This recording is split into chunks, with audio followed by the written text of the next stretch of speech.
Holy crap! iPapyrus is griefing! Ah! Proof! Upload to YouTube! Go, go, go! No! Banner. I'm just kidding. Welcome everybody to a nifty apple pie papyrus tutorial. Today we are going to go over the basic functions and how to use our new log blocking program. Yay! So what I found is it seemed like log block was just creating some lag. It was getting old, wasn't being updated. What has happened, what is missing, what has been taken, what has been destroyed, as well as who took it, how it was taken, whether it was broken or stolen or fire. So all of that is just kind of the new wand. Nifty, do you want to take us to the rollback changes? Or actually, no, let's do a lookup. We'll do lookup. Yes, lookup. Yeah. The basic functions of lookup is going to be fairly basic. I'll get you something that is would be something you should actually use. That's the point of this tutorial, that you would actually use these things. We are going to look up. As you know, PR is the basic command of the entire plugin. We are going to L for lookup mode. We're going to do another space. We are going to do P for player. Like I said, this is going to get very complicated very fast, and that's okay. P for player, and we are going to do iPapyrus. And now that we have done that, we know that the default search area, if you do not specify how far out to look, is going to be 5. But we are going to extend it out to 15. So we're looking in an area of 15 for any interactions or actions, as they are worded, actions done by iPapyrus, or she was interacting with the environment. So we are going to look that up, and we're going to see that she has made 91 changes in a 15 block area. You're going to see that there are 19 pages of information. That's okay.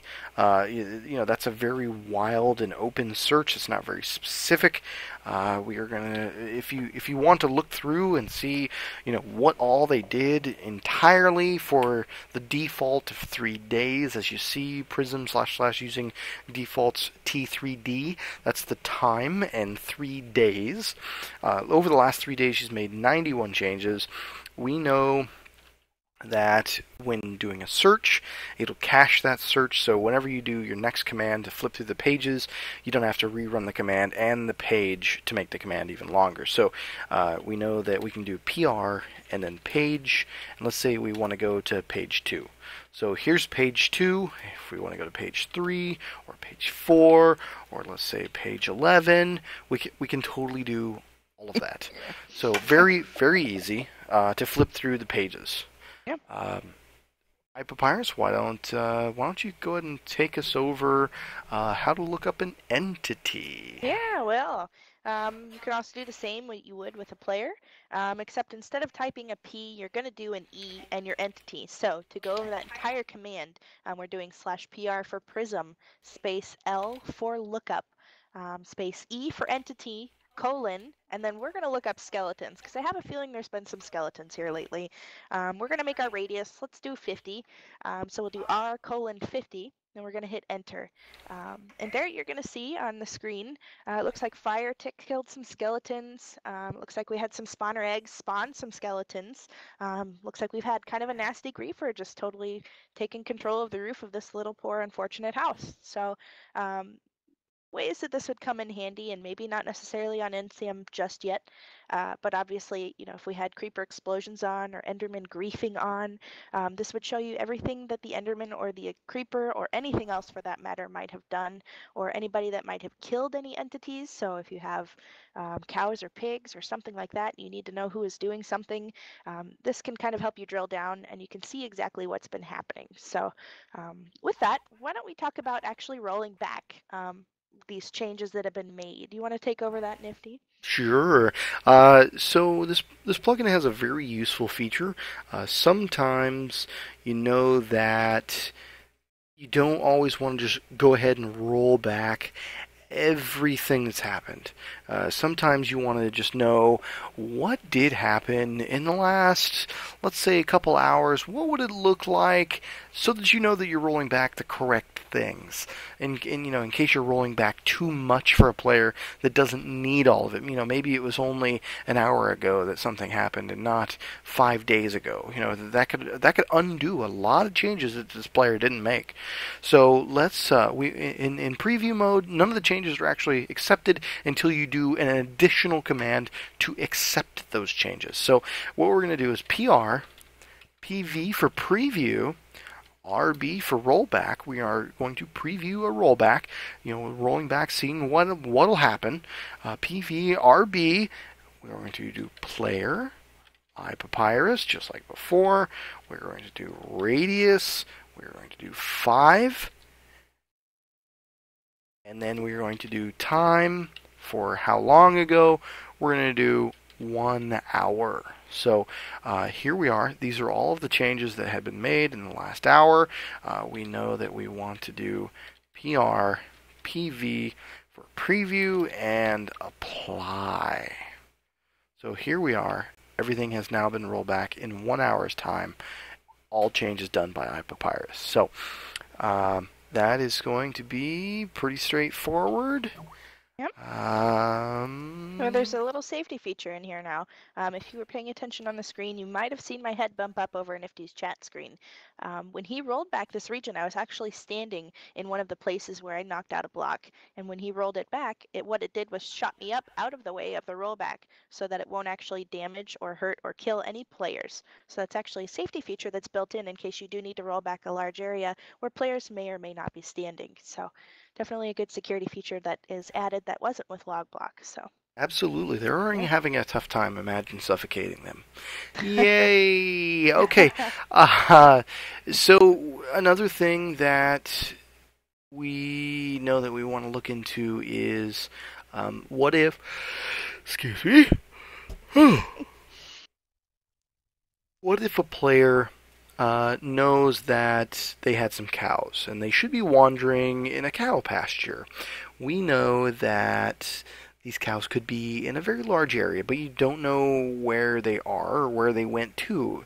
Well, one thing that you're going to be able to look into is going to be entity kills. But you don't know where that happened, so you want to be able to look around for some further information with your inspection tool or your hand. But we need to know where that's at. So we're going to do PR. Excuse my typing. PR, we are going to do an L for lookup. We are going to do an E for entity.